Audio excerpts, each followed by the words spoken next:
क्या आपको पता है कि पहली दादी नानी बारिश के मौसम में ही अचार क्यों डाला करती थी? सारा सीक्रेट आज की रेसिपी में बताऊंगी। ये एक सीक्रेट मसाले है। मैंने एकदम परफेक्ट तरीके से अचार बनाने की रेसिपी बताई है। कितने दिन अचार को मसालों में डाला जाता है, कब अचार को बरनी में डाली जाती है। अगर आपने मेरी एक एक स्टेप को फॉलो कर ली तो आप भी अचार घर में इजी तरीके से बना लोगे और आपके अचार भी सालों साल खराब नहीं होंगे। तो चलिए शुरू करते आज की अचार रेसिपी। केरी के अचार बनाने के लिए देसी केरी ले। जैसा कि आप देख सकते हैं, मैंने दो तरह का केरी बताया है। एक केरी बिल्कुल ग्रीन है, उससे अचार अच्छी बनती है। एक केरी लाइट है, मीठे होते, उससे अचार अच्छे नहीं बनते। ये जी देसी केरी को मैंने मार्केट से कट करवा लिया था। अब हम सारी केरी को साफ कर लेंगे। कोशिश करें कि जब भी आप केरी के अचार डालें तो मसाले, ऑयल, नमक फ्रेश हो, ताजी हो, तो आपकी केरी के अचार भी सालों साल रहेंगे। तो मैंने बिग बास्केट से ऑयल, सारे मसाले और नमक को बुला लिया है। कोशिश करें कि सरसों तेल में अचार को डालें और सरसों तेल अगर अच्छी ब्रांड की होगी तो अचार भी अच्छे बनेंगे। मैंने टाटा सुपर का सरसों तेल लिया है और इस वक्त बिग बास्केट पे एक ही टाटा का तेल था सरसों वाली, तो मैंने दूसरी सरसों ऑयल धारा का लिया है। धारा भी अच्छी ब्रांड होती है। नमक, सारे मसाले फ्रेश ले। तो देखिए ताज़ा मसालों में कैसे अचार बनती है। अब मैं गैस पे फ्राई पैन डालकर सबसे पहले मेथी को रोस्ट कर लूँगी। ड्राई रोस्ट ही करना है। 2 केजी केरी के अचार बनाने के लिए मैंने 50 ग्राम मेथी लिया है। मैं मेजरमेंट के साथ बताते जा रही हूँ, आप भी मेरे मेजरमेंट से बनाओगे तो 2 केजी केरी के अचार बहुत अच्छे बनेंगे, जायकेदार बनेंगे। अब मैं 100 ग्राम सौंफ ले ली हूँ। इस वक्त गैस के फ्लेम लो टू मीडियम में रखिए ताकि मसाले जले नहीं। मसालों को जलाना नहीं, भुनना है। ये राई दाल है। दाल को मैं बाद में ड्राई रोस्ट करूँगी। अब मैं 50 ग्राम सरसों के दाने डाल देती हूँ। क्योंकि सरसों की दाल मार्केट में नहीं मिली थी तो सरसों के दाना डाल करके भी मैं इसे ड्राई रोस्ट कर लूँगी। सरसों के दाना वजन में 50 ग्राम है। आप कहोगे मेरे पास सरसों की दाल या सरसों दाने नहीं है, तो आप राई भी डाल सकते हो अचार में। मसालों को ड्राई रोस्ट करते करते 8 से 10 मिनट लो फ्लेम पे हो गए। आप चाहे तो उंगली के पोरों से दबा कर देख ले, मसाले तैयार हो गए। तो अब हम मसालों को गैस से हटा लेंगे। कोशिश करें कि मसाले जले नहीं। 2 केजी केरी के अचार बनाने के लिए मैंने 100 ग्राम हल्दी, 50 ग्राम काश्मीरी और तीखी मिर्च, 2 टीस्पून धनिया भी लिया है। अब मैं गैस पे फ्राई पैन डालकर 15 से 20 लौंग डालती हूँ। अजवाइन, कलौजी जो वजन में 10 ग्राम है। अचार में अगर कलौजी डाली जाती है तो कहते हैं ना, कलौजी खाने से मौत के अलावा हर बीमारी से शिफा मिलती है और सेहत भी मिलती है। अजवाइन और कलौजी रोस्ट हो जाने के बाद अब मैं 80 ग्राम राई की दाल को डाल दी हूँ। अगर इस स्टेज पे आपके पास राई की दाल नहीं हो तो आप पहले वाले मसाले में राई डाल सकते थे, क्योंकि वो ग्राइंड होने वाली है।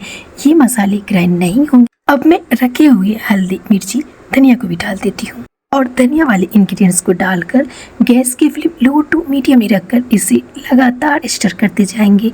इससे मसालों की नमी चली जाएगी। आपके अचार सालों साल खराब नहीं होंगे। 2 केजी अचार में 100 ग्राम जितना मैं टाटा नमक डाल दी हूँ और टाटा नमक को भी लो फ्लेम पे ही 2 से 3 सेकेंड के लिए रोस्ट कर लेंगे। अचार बनाने की कला करोड़ों साल पुरानी है। ये कोई नई रेसिपी नहीं है। हमारी दादी नानी लाखों करोड़ों साल पहले इसे बनाया करती थी। अचार में इतने गुणकारी इंग्रेडिएंट्स डाले जाते थे कि अचार प्रोबायोटिक का काम करता था। 1.5 टीस्पून काली मिर्च डालकर अचार की मसाले तैयार हो चुकी है। मैं आपको बताऊंगी कि अचार में डाली जाने वाली सरसों ऑयल कैसे तैयार किया जाता है। तो मैंने गैस पे कढ़ाई को डालकर 1 लीटर फुल प्रेशर वाले सरसों ऑयल ले ली हूँ। 1 लीटर ऑयल डालकर 1/2 लीटर सरसों ऑयल और डाल देती हूँ। ऑयल को अच्छी तरीके से पका लूँगी। तो चलिए वक्त बर्बाद नहीं हो, तो मैंने गैस पे ऑयल को डाल दिया है। ऑयल गर्म हो रही है। अब मैं रखी हुई मसालों को दरदरे ग्राइंड कर लूँगी। आप भी कोशिश करना कि जब भी अचार के लिए मसालों को ग्राइंड करना तो दरदरे ग्राइंड करना। अचार में डालने वाले ऑयल अच्छी तरीके से पक चुकी है, धुएं निकल चुके हैं।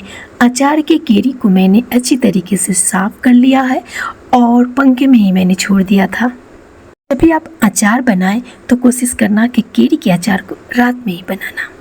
मसालों को ग्राइंड कर लिया है ऑयल भी गर्म हो चुकी है। ऑयल को मैंने रूम टेम्परेचर पे ही छोड़ दिया था पंखे चलाकर, तो ऑयल बस जस्ट कुछ कुक है, बस थोड़ी सी गर्म है। ऑयल में 8 से 10 लौंग, 2 बड़ी इलायची डालकर इसे अच्छी तरीके से चला लेते हैं। आप सोच रहे होंगे अचार में लौंग, जी हाँ, अचार में खटास है तो वो बॉडी पेन को कर सकता है, तो इसलिए अगर आप लौंग डालकर अचार बनाओगे तो बॉडी पेन को भी दूर कर देगा। अब मैं 1 शीशी हींग डालती हूँ। हींग वजन में 25 से 30 ग्राम है। हींग को डालकर ऑयल को अच्छी तरीके से चला लेते हैं। हल्के से गर्म ऑयल में ही अब हम सारे मसालों को डालकर स्टार्ट कर लेंगे। अचार में मैंने 2 बड़ी इलायची भी डाली हूँ। बड़ी इलायची अचार में डालकर अगर आप बनाओगे तो अचानक हार्ट अटैक या ब्लड प्रेशर की शिकायत भी दूर करती है। अब हम मसालों को भी डाल लेते हैं। तो है ना मेरी अचार हर अचार से अलग। आज की अचार की रेसिपी मेरे अब्बू के हाथ का अचार की रेसिपी है। मेरे अब्बा अब इस दुनिया में है नहीं, लेकिन वो अचार लवर थे और मेरे अब्बा डॉक्टर भी थे। तो अगर आप एक डॉक्टर की बताई हुई अचार की रेसिपी बनाकर खा लें तो आप तो हेल्दी होने ही वाले हैं। अब हम अचार में 10 ग्राम हींग और डाल देती हूँ। अचार में जितना ज़्यादा हींग डाली जाएगी अचार सुपाच्य हो जाती है। ऑयल में सारे मसाले डालकर अच्छी तरीके से मिला लेंगे। अचार को सालों साल फफूंद से बचाने के लिए और एंटीबायोटिक बनाने के लिए ये 250 ग्राम जितना लहसुन है।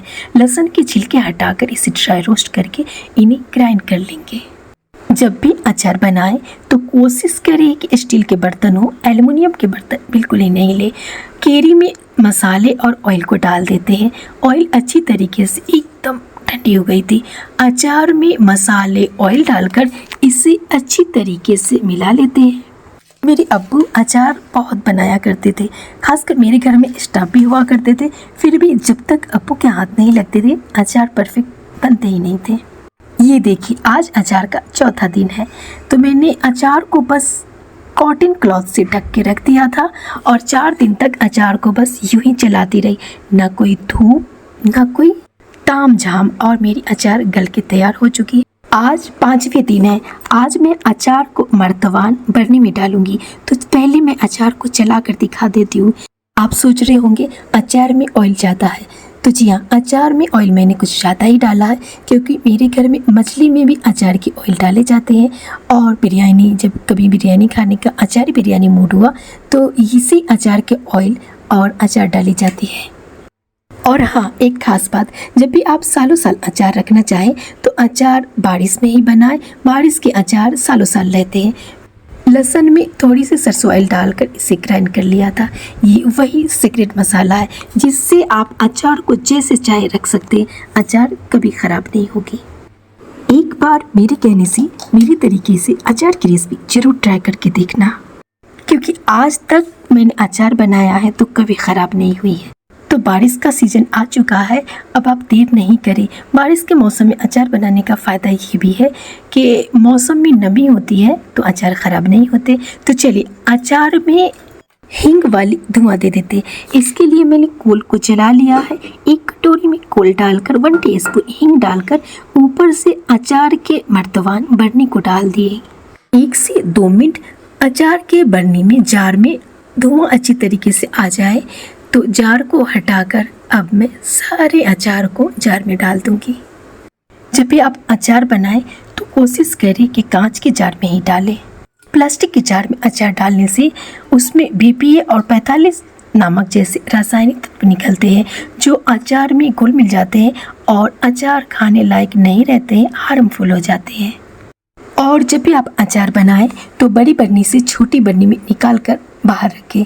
बड़ी बरनी से अचार अगर यूज किया जाए तो हो सकता है बार बार अचार खुलने से अचार में नमी आ जाती है और अचार ख़राब होने का डर होता है। तो कुछ छोटी छोटी बातों को अगर आप भी ख्याल रखोगे तो आपके अचार भी सालों साल रहेंगे। आज की अचार की मेरे अब्बा के हाथ का बनाया हुआ अचार का तरीका आप कहाँ से देख रहे हैं? क्या आपके अब्बा भी अचार लवर थे? तो आप भी अपने घर के अचार की रेसिपी हमसे साझा जरूर करना। मिलते हैं फिर से एक नई रेसिपी के साथ। Thank you for watching.